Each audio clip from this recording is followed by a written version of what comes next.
Hello everyone, my name is Rohit Pal. I teach you in computer application. आज का हमारा topic है switch. जैसा कि आप चित्र देख रहे होंगे, इसका डायग्राम देख रहे हैं। आज हम इसी के बारे में डिस्कस करने वाले हैं। व्हाट इज स्विच, स्विच क्या होता है। जनरली कंप्यूटर प्रोग्रामिंग लैंग्वेज में आपने इस स्विच के बारे में विस्तार से सुना होगा। स्विच क्या होता है, जनरली आपने बेसिक मतलब कहने का मतलब ये आप ऐसे कभी आपने इंटरनेट पे अगर आप सर्च कर रहे हो कुछ भी टॉपिक, अगर फ़ोन का यूज़ कर रहे हो तो जनरली आप स्विच वर्ड का यूज़ तो कभी ना कभी आप सुनते ही हो। ये स्विच आपका इलेक्ट्रॉनिक फील्ड से नहीं है कि स्विच ऑन कर ऑफ कर, लेकिन हाँ प्रोसेस आपका कंप्यूटर फील्ड में भी रियल वर्ड एंटिटी से ही लिया गया है।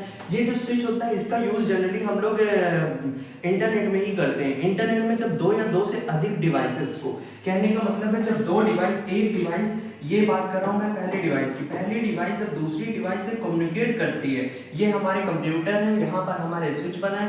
ये फर्स्ट कंप्यूटर है, सेकंड है, थर्ड है, फोर्थ है एंड फिफ्थ कंप्यूटर। ये मैंने 5 कंप्यूटर ड्रॉ कर दिए हैं। इसके साथ ही साथ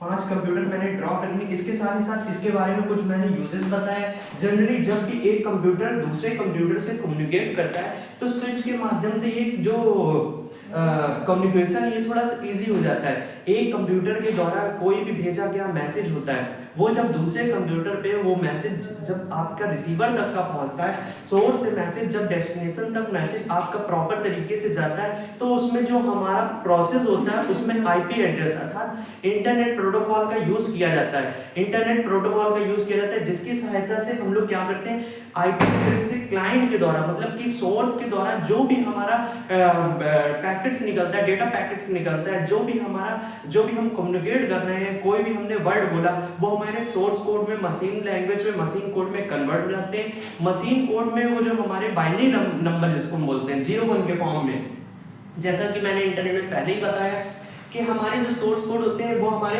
बाइनरी नंबर में कन्वर्ट हो जाते हैं। सोर्स से डेस्टिनेशन तक पहुंचने का बहुत लंबा प्रोसेस होता है जिसमें हमारी 7 लेयर भी काम करती है, ओएसआई मॉडल की या टीसीपी आईपी मॉडल की। अच्छा, मैंने एक पॉइंट उसमें थोड़ा सा मिस कर दिया था, उसका ध्यान दीजिएगा। जो ओएसआई मॉडल होता है उसमें क्या होता है कि सेशन स्टैब्लिश पूरी तरीके होता है, लेकिन टीसीपी आईपी में सेशन स्टैब्लिश नहीं होता है। ठीक है, तो यहाँ पर अगर मैं ओएसआई मॉडल का यूज करता हूँ, सोर्स से डेस्टिनेशन तक का जब भी हमारा कोई मैसेज आता है तो जो भी हमारा कम्युनिकेट हो रहा है, डेटा पैकेट जा रहा है, स्विच पूरी रिस्पांसिबिलिटी लेता है, वो सेशन को एस्टैब्लिश कराता है। इसमें नो ट्रैफिक होता है। आप हब यूज करते हो, हब में भी सेम हब की कंडीशन होती है, बट हब में क्या होता है, एक अगर रूट सिस्टम में ट्रैफिक लगा है तो हो सकता है वो दूसरा route long route system use कर ले।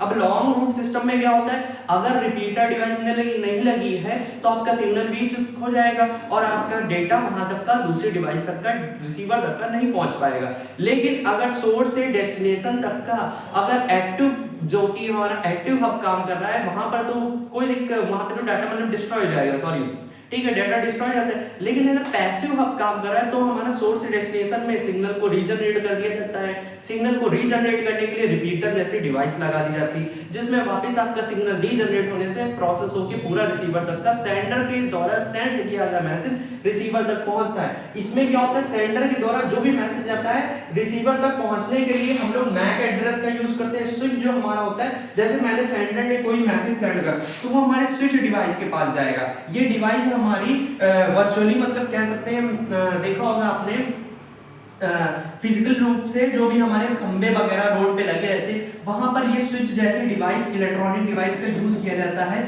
जिसमें हमारा जो भी मैसेज होता है वो हमारे डेटा पैकेट्स के रूप में स्विच पर जाता है। अब स्विच क्या करता है, इसका जो आईपी एड्रेस होता है इसको रीड कर लेता है। आईपी एड्रेस व मैक एड्रेस क्या कर लेता है, रीड कर लेता है। और रीड करने के बाद जिस भी डेस्टिनेशन, जिस भी हमारा रिसीवर के पास डेस्टिनेशन जो हमारा है वहां तक का, जैसे सेकंड के पास जाना है तो सेकंड, थर्ड के पास, फोर्थ के पास, मान लो सपोज फोर्थ के पास ही मैं मैसेज भेज रहा हूं तो वापस ये स्विच क्या करता है, मैसेज को पहुंचाने का काम करता है। अगर डायरेक्ट कम्युनिकेशन होता तो फिर हो सकता है डायरेक्ट कम्युनिकेशन में आपका हब काम करता है, लेकिन अगर स्विच का काम कर रहा है, अब हब डिवाइस का काम यहाँ होता है, हब भी वही प्रॉपर काम करता है। ठीक है, यहाँ पर हमारा क्या करता है, आईपी एड्रेस को रीड कर लेता है, मैक एड्रेस को रीड कर लेता है, नो ट्रैफिक होता है। अगर ट्रैफिक आपका एक जगह जा भी रहा है, यहाँ डेटा पैकेट्स पहले ही आ रहा है, तो ये आईपी एड्रेस फिक्स होता है, तो कहाँ क्या डेटा पहुंचना है वो आपका डेटा फिक्स तरीके से पहुंच जाता है। ये हमारा डायग्राम होता है, यही हमारा स्विच का प्रोसेस है। आई होप आप लोगों को पूरी तरीके से स्विच की समझ में आ गया होगा। ओके, मिलते हैं नेक्स्ट वीडियो में। Thank you so much. आप चैनल को सब्सक्राइब कर सकते हैं, लाइक कर सकते हैं, बेल आइकन दबा सकते हैं और शेयर कर सकते हैं। आपको और कुछ भी अगर इससे रिलेटेड, कंप्यूटर फील्ड से related, computer application, computer science, किसी भी चैप्टर से रिलेटेड, कोई भी टॉपिक से रिलेटेड, कोई भी सब्जेक्ट से रिलेटेड डाउट है तो आप मुझे व्हाट्सएप पे कमेंट कर सकते हैं। मैं व्हाट्सएप इंस्टाग्राम पे आप मुझे कमेंट कर सकते हैं, यूट्यूब पे कमेंट कर सकते हैं। ओके, इंस्टाग्राम पे मैसेज कर सकते हैं। Thank you so much. मिलते हैं नेक्स्ट वीडियो में।